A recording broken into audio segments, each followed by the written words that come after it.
Welcome back to my cave, once again, humans. I have to be honest, this is a video idea I've kind of been sitting on. I've just never really gotten around to doing this video, and I have a few others that I kind of want to do, recently. Well, I need to get off my lazy rear end and actually do them. Like, here's one that's been on my mind for quite a while now. Why are so many classic video game dragons complete and total pussies? Like, it's not just me, is it? I swear, back in the days of the 16-bit consoles, a lot of the dragons we fought in video games were a complete joke. Now, not all of them, Obviously, there were a few decent dragon bosses, but I'm actually kind of surprised at how many of them were super easy to beat. And, maybe I shouldn't ramble on too long about this. Let's get into a few examples. One of my most viewed videos, surprisingly, has been my Sword of Vermilion boss video at 15,000 views. You might remember this one. The Blue Wyvern. This one teeters on, is it a wyvern, is it a dragon? It's not really clear, but I'm adding it to the video anyway, and really, there is nothing to this fight. All he really does is raise and lower his neck, then stretch it out if you're too close when his neck is at the top or bottom of its arc. All you really have to do is move in while he's adjusting his neck, and then move out when he's done. As long as you're smart about things, there's no reason you should lose. You might get a little gutsy, and you'll get punished for it, but like I said, if you're smart, this boss is kind of a joke. But what do you expect? It's the first boss in the game. Of course it's gonna be a little easy. But then you realize the gold dragon you fight much later in the game, near the end of the game, is nearly identical. Doesn't even add any new attacks or any tricks or anything. It's the same fight, but with more HP, and if you have the right weapon, not even the HP matters. Same thing with the red dragon. It's the same fight. They added nothing new to these dragons. They're the same pushovers they were at the beginning of the game. And if you can even believe it, it's gonna get even more pathetic later on in this video. Even though I technically had experience with the Super Nintendo first, the Sega Genesis was my childhood console. Sword of Vermilion was one of the games I owned as a kid. And another game I owned as a kid? Mickey Mouse's Castle of Illusion. Let's talk about that game. As simple as this game is, this was a pretty charming and fun game for the time. I kinda love the level designs, and some of the enemies, including these little toy soldiers that look like they came straight out of a Rankin Bass Christmas special and are about to shout, "Why weren't you at elf practice?" And not to mention what happens when you die. But I think we all remember the boss from level 4. That's right, I'm talking about the Candy Dragon. The one with Elliot's head on it, for some reason. I have a feeling a lot of us were just a little bit disappointed with how simplistic this thing's moveset was. All it really does is arc at you or lunge at you.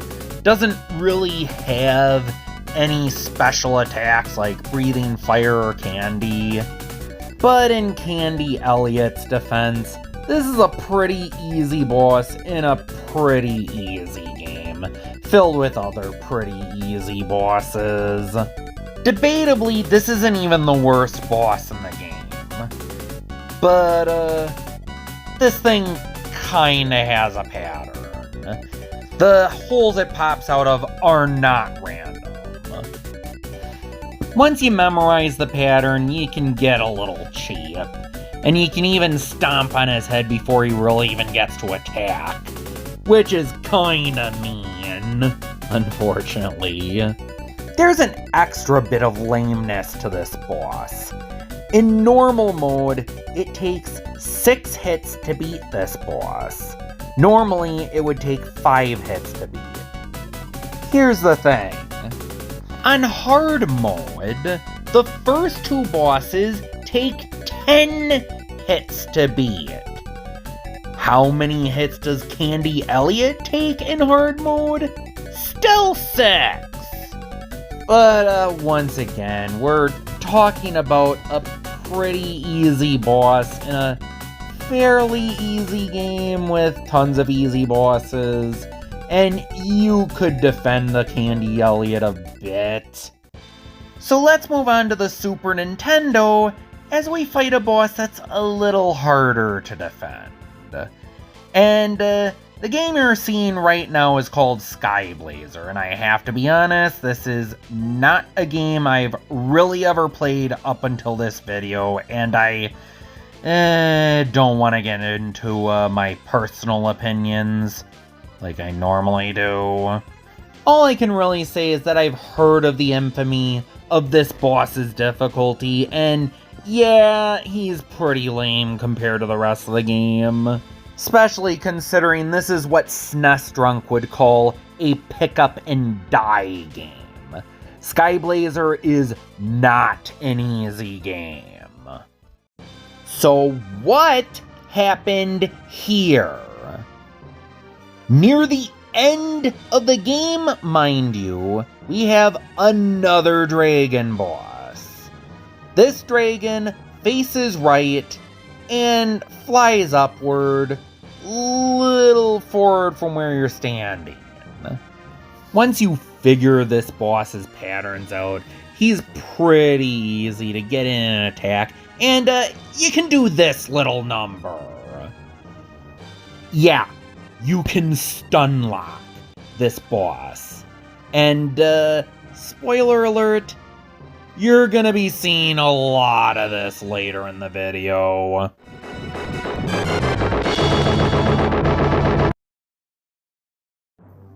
I'm cheating a little bit with this next one, as this game was never officially released, but it's made by AC, who originally made some of the RPG Maker games, which I find myself playing way more often than I'd like to admit.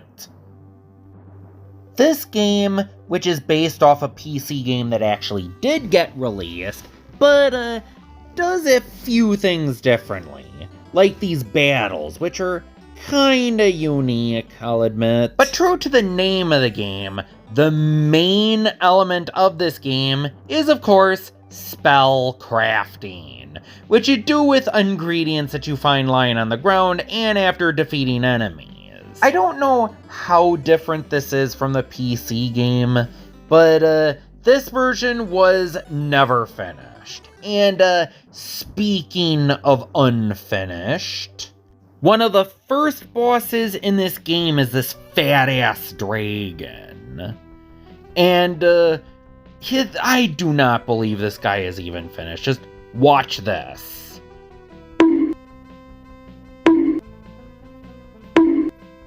That's right, another boss you can just stun lock. This might just be one of the most passive dragons I've ever seen in a video game.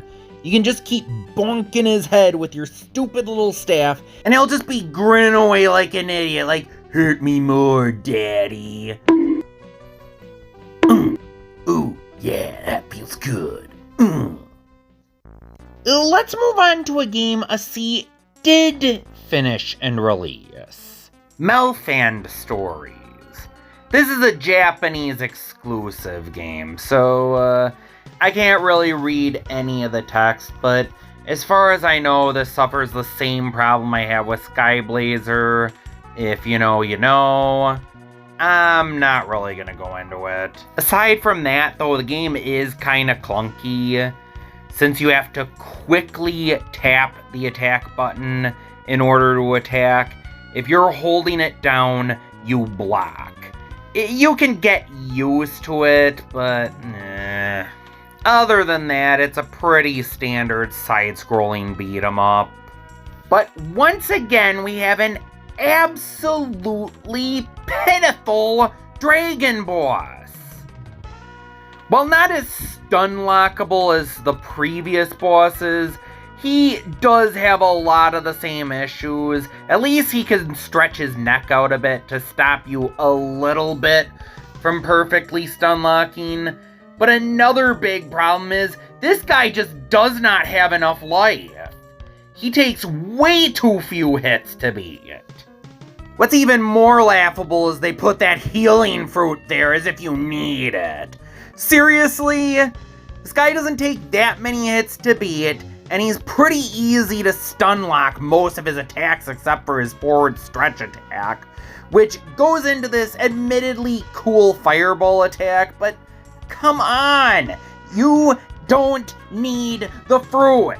Why is there a fruit there? He's already easy enough! Ugh, are there any decent dragon bosses in video games? This is starting to get ridiculous. I guess let's play Go-Go Achman. Maybe we'll get a decent dragon boss here. For the sake of the elephant that sacrifices head to Ganesh, are you kidding me? Maybe this dragon from the game Gods will fare better. Wait. And it's up with its fire breath. Can this thing even hit you?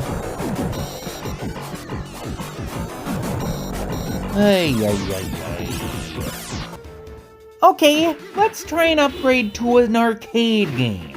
Sengoku 2. I mean, this part of the boss is actually pretty tough. Surely, once it turns into a big, scary water dragon, it'll be even tougher.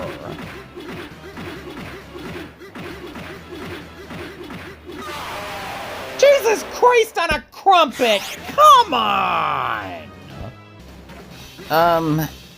Can I expect anything from this fat ass?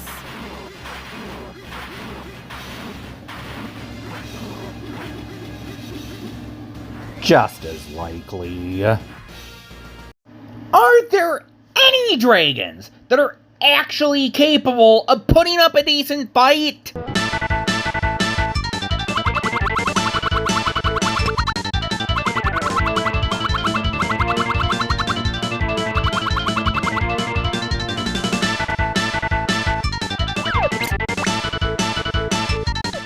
Whoa. Okay, you're cool, but... Whoa. Actually, that was kind of hard to dodge. Wait, that was really hard to dodge. Oh, okay. Whoa! Did this guy actually kind of tough? Am I seeing this right? Yeah, I'm just... Sure, he can wail away at him sometimes, but dang, those fire projectiles are no joke. Like, I legit have no idea how to properly dodge a lot of these. I think we might have found it. I think we might have actually found a genuinely hard...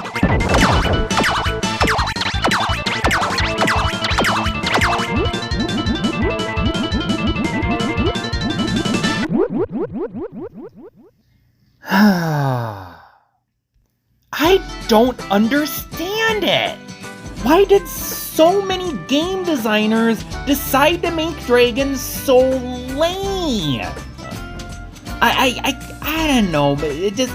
Part of me wants to say maybe they want the illusion of power, have these big menacing dragons that appear threatening, but no, I've seen big bosses that actually get to be strong. There has to be more to it than that. Maybe it's just a coincidence that all these dragon bosses happen to be complete pushovers, but why? Who designed these bosses? Why are so many of these bosses a complete joke.